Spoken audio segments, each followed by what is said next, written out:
अद्रखीला जे काही असणार आहे बुरशी त्या पूर्णपणे मरतील, आपलं बियाणं सुरक्षित होईल आणि निरोगी शेतामध्ये जाईल.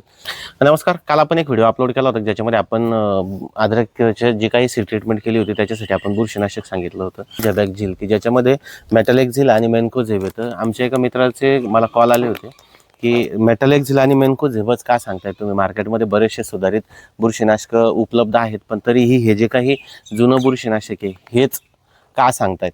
तर याचं जे काही सगळ्यात महत्त्वाचं कारण आहे, मेटॅलेक्झिल हा सिस्टेमिक घटक आहे की जो पिकाच्या आत जाऊन काम करतो आणि मेन्कोझेब हा पिकाच्या बाहेरच्या बाजूने असणाऱ्या बुरशा मारतो. आपण हे त्या व्हिडिओमध्ये सांगितलं होतं.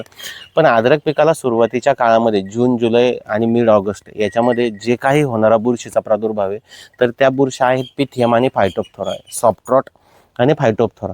अद्रकीचा कंद बेने हातात घेतल्यानंतर आपल्याला त्याला बुरशी आहे नाही आहे हे दिसत नाही किंवा बाहेरूनही कुठलाच काही प्रादुर्भाव दिसत नाही, पण जे काही बुरशी आहे पिथियम आणि फायटोप्थोरा ही अद्रकीच्या कंदामध्ये सुप्त अवस्थेमध्ये पडून असते. जेव्हा त्याला पुरे पोषक वातावरण मिळतं ती लगेच ऍक्टिव्ह होते. ह्या ज्या दोन्ही बुरशा आहेत तर ह्या बुरशांना मारण्यासाठी सगळ्यात महत्त्वाचा जो मेटॅलेक्झिल जो घटक आहे की याच्यामध्ये मेटॅलेक्झिल 8% येतो, तर हा घटक त्या बुरशांचे जे काही बीज आहेत यांना पूर्णपणे संपवतो. आणि जो मेन्कोझेब हा घटक हा घटक पाण्यामध्ये जे तरंगणारे स्पोर्स आहे, बीज आहेत त्याचे किंवा जी बुरशी आहे आणि कंदाच्या बाहेरच्या बाजूने जी बुरशी तर त्याला पूर्णपणे नपुंसक करण्याचं काम करतो.